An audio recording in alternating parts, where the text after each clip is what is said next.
Hello, Western Civ, and welcome to week 4. And you guys have definitely been doing well at keeping up with a lot of information.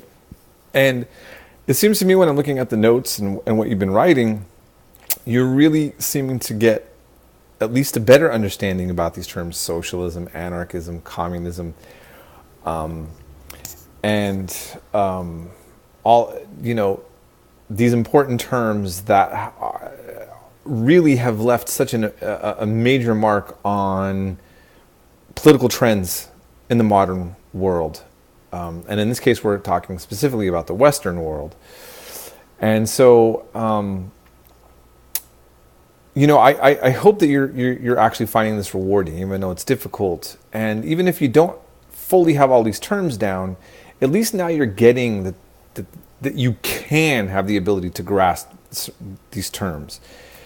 And, I posted that Zizek video mainly because I just, again, I was wanting for you all to kind of just see different ways in which some of these things have been thought of by a guy who, again, is a very out-of-the-box self-proclaimed communist. But he's had a long kind of impactful history in his nation of Slovenia as well, and he's become very popular and very criticized in many circles right now. So, anyhow, just thought you'd find that interesting. Now we're going to take these ideas, and we're also going to be moving along into discussing imperialism, Darwinianism, and World War I. And I just think that right now, if you can grasp all the things that we're covering in this section, that you really will be an advanced thinker when it comes to the way you look at the world and discussions, no matter what your political position might be on something. And so I just kind of, I'm just going to briefly just point out something, and then I'm not going to speak too long for this announcement.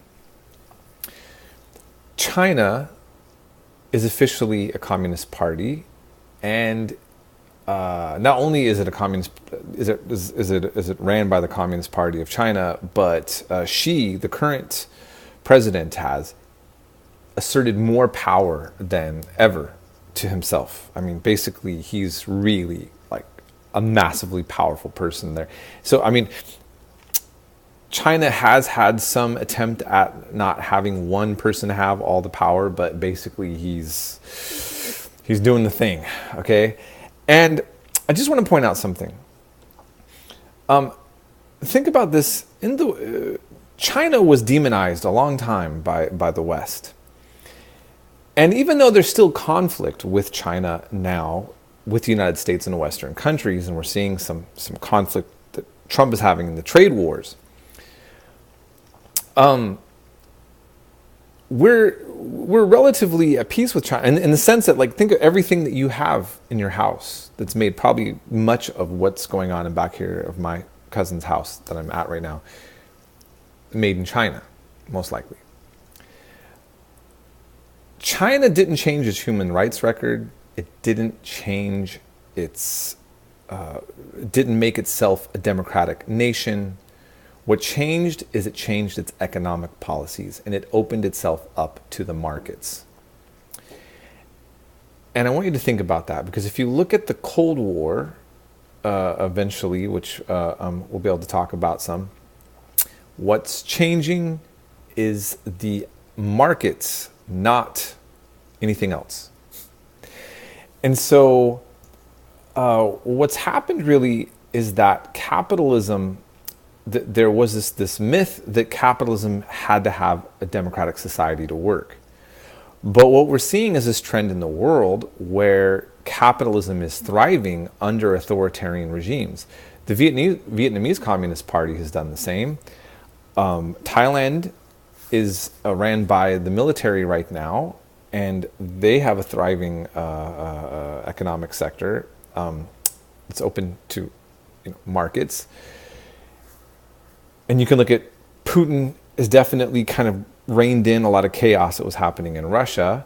Right now you have Duterte in the Philippines, who's killed over 7,000 drug addicts and dealers and more, and is seen as somebody who's a strong man who's kind of reining in the country in some really harsh way. But these are the trends, right? And so now we can't really pay attention to labels anymore. And this is the only thing I'm going to say. I always I think that what people should realize, and this is what we historians do, don't pay attention to personalities. And even though when you see the label, it's good to know the label, but pay attention to the policies.